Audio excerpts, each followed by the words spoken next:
today's video, we are talking about the magic mask that is inside the paid version of DaVinci Resolve Studio.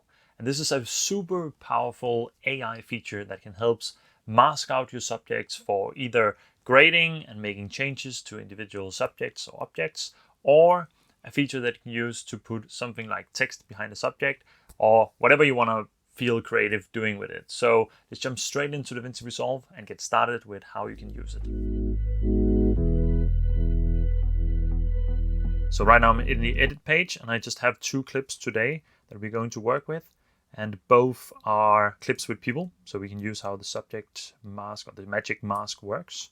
So let's head into the color page here, and as you can see, I've already done my full grade. Some of them has a little bit of look and changes, but this is usually what I go through to grade my footage, and I've just used my normal masking technique here to put on a mask that makes a little bit of change, so we can use that for as an example as our magic mask. And I've just tracked this mask a little bit, but as you can see, when I turn it on and off, it spills out a little bit, it spills in between each other, so some of the teal that I put in the background is also touching her arms, and on the other way here, some of the highlights that I've done on her also blends in with the background. Now, this is by far the fastest way to do a mask in DaVinci Resolve, and you can do it in the free version. But if you want to do a better mask, or if you want to put text behind your subject, you kind of need, or at least it's the easiest, to use the magic mask. So in this video right now, we're going to look at how you actually use it. So first of all, what is the magic mask? Now, the magic mask is, let's just make an example here. So let's turn off these two nodes and make another one, new one underneath here. We'll just call it magic mask for now, so you can see what it is. And we'll go to this icon here. That is the magic mask icon. Now, if you don't have the paid version, the studio version of DaVinci Resolve, you won't see this icon at all. So what we need to do to select our mask here is find a place in our frame where we can see our entire subject, so we can make a grid mask. Now, this is pretty good, but I see that her hand is moving up a little bit, and I know from testing this out before that it's going to be an issue. So let's just do it here anyway, and I'm going to show you how you can adjust the mask afterwards. So I'm going to zoom in a little bit so it's easier for me to draw on her here. And what you want to do is you want to make sure that this icon here, the toggle mask overlay, is clicked on. Now it doesn't show anything, but we'll get to that in a second. And then you'll make sure that you have the eyedropper with a plus icon on here as well. And if you don't see it on your screen, you need to make sure that you have your qualifier selected. If you don't have it selected and turned on, it won't work. And then you just start to draw on your subject here. And a mistake that I made in the beginning was to just draw small lines. I've later come to find out that it makes sense to kind of draw out the whole subject here. And you can make as many lines as you want. Now I'm just trying to go as much as possible in one line. And because we have this toggle on, you can see now that we have a showcasing of our example. And just to make sure it doesn't mess up anything here, I'm going to select the entire head here too. And then we're going to go down across the arm, and I'm going to try to reach the fingers as well. If we zoom in a little bit, I think that looks pretty good. We missed a little bit of her hand here and the fingers. And now it's selected too much. So what we can do here is we can select the negative one, and we can kind of start to try and get rid of some of that around her. Now, this can be a little bit of a tedious process, which is why I'm not always using this. But essentially now we can track it and we can see how it affects what we're doing. So let's just drag it. I'll show you exactly what that does in a second, but just to see if our mask works or not. And so far it does look like it is doing a pretty good job most of the way. So we have a pretty good mask all the way through, and it didn't really make any mistakes as far as I can see. Now, another thing is also to mention that right now we had it set to faster, but if we set it to better, we should also get a better selection. As you can see, that actually cleaned up pretty much what we were doing.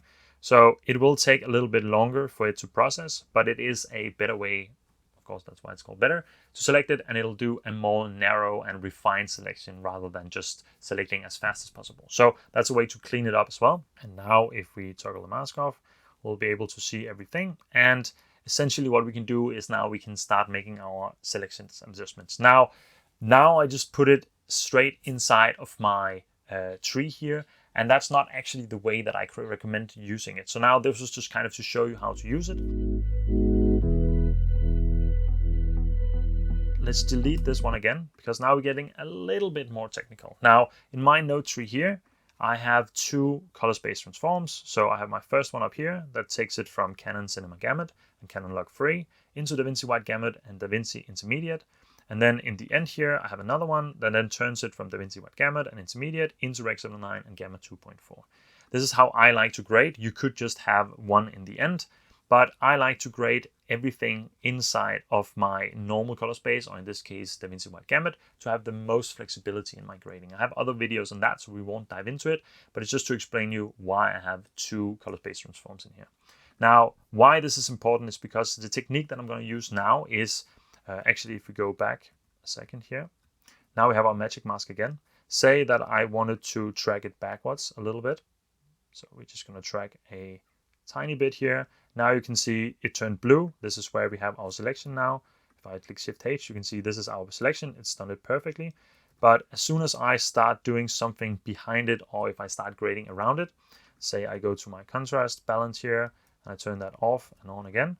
Now it's red, and now it has to render once more. And this is one of the reasons that I haven't used the magic mask myself that much, because it takes some time. But as I've used it more and more, I've also come to figure out a way to use it so that it isn't a problem. So in this case, we're going to delete it again, and I'm going to show you that technique. So the best place for me to put the magic mask in my node tree is actually in the beginning. Now, because I'm converting from log to DaVinci Wide Gamut, I just want to keep that. But if you're not using that technique, if you're just using your color space transform in the end, you can just have this technique as the first node. I'm going to show you exactly what I mean. So I'm going to make another node. Just click Option S here. Now you can see now this, as always, is connected from node 1 to 2 now, and then to 3. But what I want to do is I want to disconnect my node 2 to node 3. So I'm just going to drag the green output from node 1 into the green input from node 3. And now I have my node 2 that is not connected to anything. This will make sense in a second. What we're going to do with this one is I'm going to call this CST. And we're going to do a few more things with it. And then I'm going to make another node. And this one I'm going to call the magic mask. Now, to see what we're actually doing, I am going to click Shift H. This shows us exactly where we are in the node tree now, meaning right now, all we are seeing is the DaVinci Wide Gamut output from over here. So you can see if I turn that off, this is our log image, and now we're in DaVinci Wide Gamut. So this will all make sense in a second. I'm going to drag a color space transform. I'm going to put it from DaVinci Wide Gamut into Rec 709 and Gamut 2.4. Now, if you didn't have the two DaVinci Wide Gamut in the beginning, and this is your first node, you simply just drag from the input of the clip itself into your second node in this case, or in my case, the balance node here, and you'll have the same result. So just ignore this and then think of it as the input instead. So what we're doing here essentially is that now we have it in Rec 709, and of course then you will have your node bypassing, and then will be from whatever log footage you shot in into Rec 709 and Gamut 2.4. This is especially true if you're shooting in log. If you haven't, you can just make it as your first node that's not connected to anything. Essentially, you want to isolate your magic mask. Now, I want to do a few more adjustments. So I want to add some contrast to my shot here as well. I'm going to drag it down a little bit more. I want to add some exposure changes. So I want to drag it down quite a bit. Add a little bit more contrast by dragging down the gamma and the highlights here, and then the gamma up a little bit, something like this, and just boost the saturation a little bit. This is nothing of our grade. This is to help the magic mask actually detect what we are detecting here. So I'm not going to use this for anything, and normally I would put this in multiple nodes, but for this sake it's fine to just keep it in one, because all I'm doing is trying to clean up the image and correct it a little bit to make it easier for the magic mask to do its magic.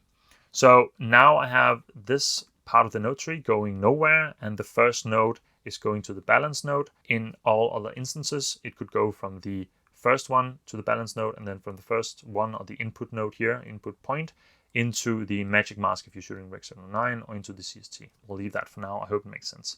Now to the magic mask, we're going to do the same as before. Because I know the hand can be a little bit of an issue, we're going to try and select this point here.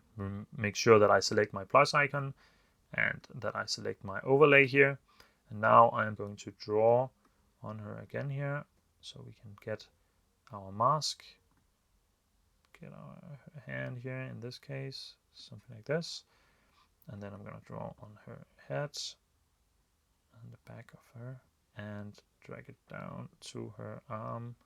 And I'm using my trackpad, so I couldn't get it perfect. But now we've told DaVinci to select everything. I'm going to click better to make sure that it's a better selection. And did we mess up a little bit here in the button? We did a little bit. We can try and raise it a little bit and see if that is okay. That is a cool thing as well, that you can remove the lines a little bit, and that should help clean up our mask. It did. So now we have a perfect selection. Let's see if it tracks it well enough as well. So we're just going to drag it all the way through. So far it looks good. And all the way back here it looks pretty damn good as well. It does an incredible job of selecting just her and not even the background between her arms here as she comes around. And this can take a while if you don't have a fast computer, but in my case, my MacBook is pretty good, so it doesn't take that long, and I also shortened down the clip a little bit. So now we have a perfect selection right here, you can see. And now, because we have it in the beginning of our tree, I'm not going to make any changes to this part of the node tree at all. So now I have a perfect selection, and what we can do from here is, now if we take my input and output here, we still have the same selection. This is what we were going for. I wanted to brighten her up a little bit, give her some more contrast, and then make a more teal look in the background. Not that this is the best look ever, but it's just to kind of show you what you can do with this. So let's turn these off again, and I'm going to make a new node here, and I'm going to call this subject. And then I'm going to take my blue output from my magic mask up here and drag it into my subject blue input here, if it's the alpha input, and voila, you can see now we have a perfect selection of her, but we have it down here. Now we can actually see here that a few things are not perfectly selected, and that's not something we could see before. So what we can go in and do here, now we can also see it here. If we put this on, it's more difficult to see, but if you click Shift H, we can actually see we have a little bit of mistakes here. So we can try and clean it up. The white is what we're selecting on her. In this case, that looks fine, but we're trying to clean up the black a little bit. And sometimes it helps to add a little bit of blur as well. Or in this case, we could also try and tell DaVinci here, we do not want this part of the selection.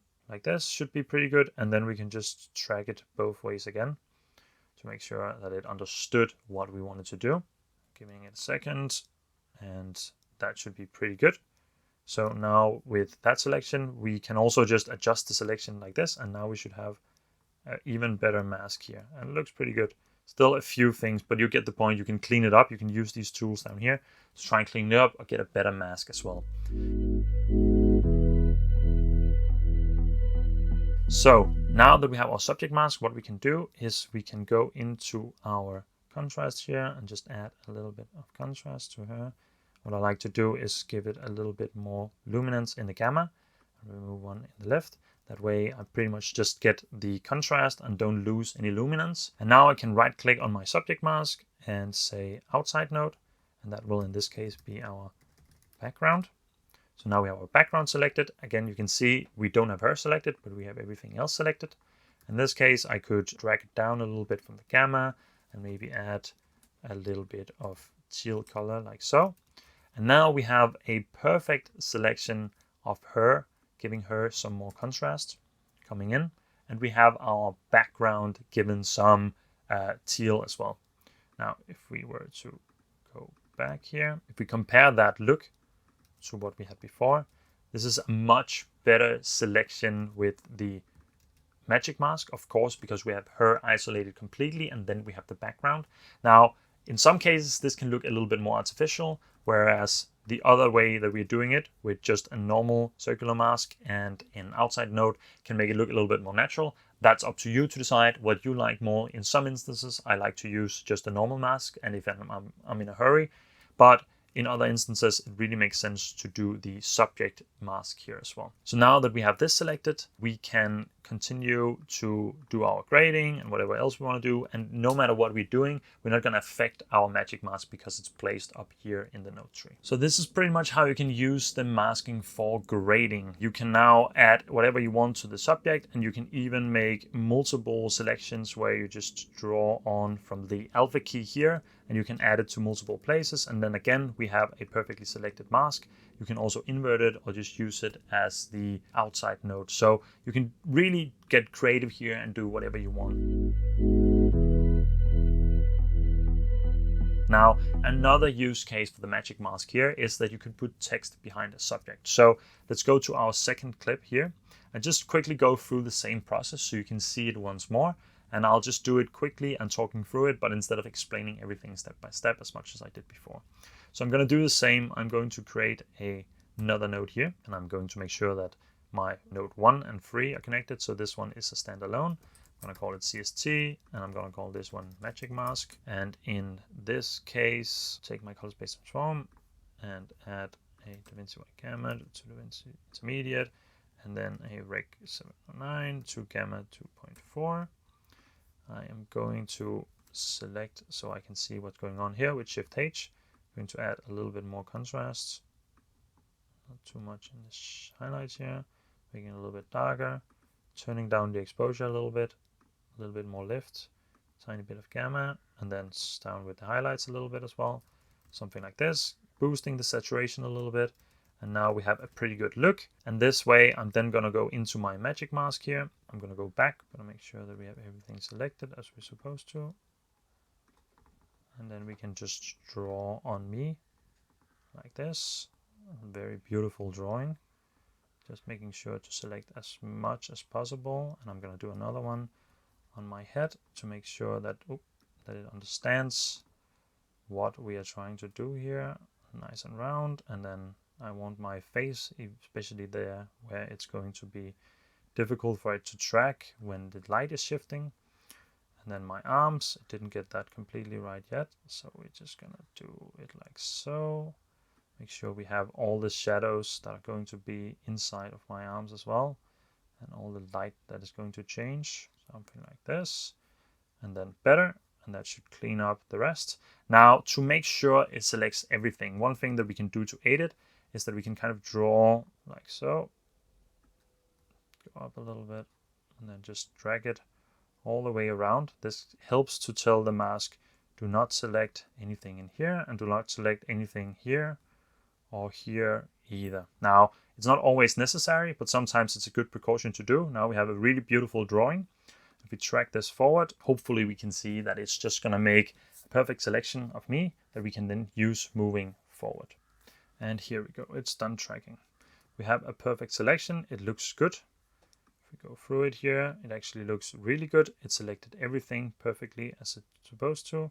It has a little bit of issues here with the background, but it disappears quickly, and I think we can just clean it up super quickly if we go to the end of where it happens and then just select in here and say no, do not select this part. And then we track forward. It already knew not to select it forward, so it might not know that it should do it backwards. So we'll see if it actually helped. Still has the selection. So let's see if we do it here. Kind of knows how to do it now. Tracking it forward again. And now it seems like it finally got that it's important to not select that part. And this is particularly important because we're going to try and put text behind the subject. And in that case, we don't want the text to not be shown underneath the arms in case we have the text there. So with this being done rendering, okay, we want to put some text in the background. First, we will go to our timeline here, and I'll just duplicate the clip and put it above here. Now we can turn off the bottom clip because we don't need it right now. And then going into our adding another node here, and then putting in the mask. We can also add on the alpha output. That will give us a blue dot as the output over here. And then we should be able to just put in our dot here and get our selection. And that doesn't work in this instance. So we're going to have to do it manually on the last node. In this case, I still like to do it in the beginning and then just put it in the end and reframe it so that we have it once more, but put it in the back, because then if I want to make adjustments, I still have it here and I can still do everything before and see that it's working. And then we can add the mask at the end as the final thing. So with the mask at the end, hopefully we still have a good selection. Otherwise we'll have to clean it up a little bit, and we will see that now. it still did a perfect job because we were so particular in our drawing here. So it's pretty good. Now we should be able to just add the highlight here. And now you can see the background has completely disappeared. So if we go into our clip here and add the background, now it looks like nothing's ever happened. And if we then go into effects, for example, and take a title, we can put the title underneath here. Now you can see we have our title showing behind our subject here. So if we put that and set magic mask, I like to use Poppins, put that as bold, maybe even turn up the size quite a bit, something like this. And we can add a quick little shadow to it, something like this.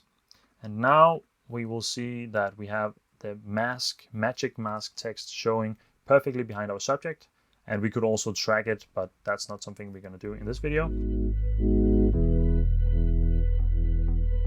So if we go through the two clips again, in this case, we made the magic mask in the beginning, and that helped us create a selection. And then we can use the alpha mask later if we want to do any kind of grading and make sure that we have the best possible selected mask up here, using the CST in the beginning to convert our footage and give DaVinci the best possible conditions, because if it's log, it's all grayed out and it's not possible always for DaVinci to perfectly select what it needs to select. Now, then we can do our adjustments to the subject and the background, however we want to do what our look should look like. But then if we go to our magic mask one here, where we have the text behind, we need to put it at the end so that we can actually combine the alpha key with the alpha output so that we have the mask tracked and we can show it in front of it. And you need to make sure that you have a second layer so that that's on top. And in that way, we have a perfect selection. And that was pretty much it for this video. I hope it helped you to see how you can use the magic mask. I think it's a super powerful tool and I love to use it. But if you have a lot of clips, sometimes it can also be a little bit of a tedious process to draw on everyone. But if you have something particular where you want to use it, it is a super powerful tool and it works really, really well. So I hope you enjoyed it, and if you have any questions, feel free to leave them in the comments down below. I'm always happy to help and answer them, and also if you have suggestions for other videos that you would like to see me cover, I'm happy to do that. So with that said, I'll leave you here, and until the next time, take care.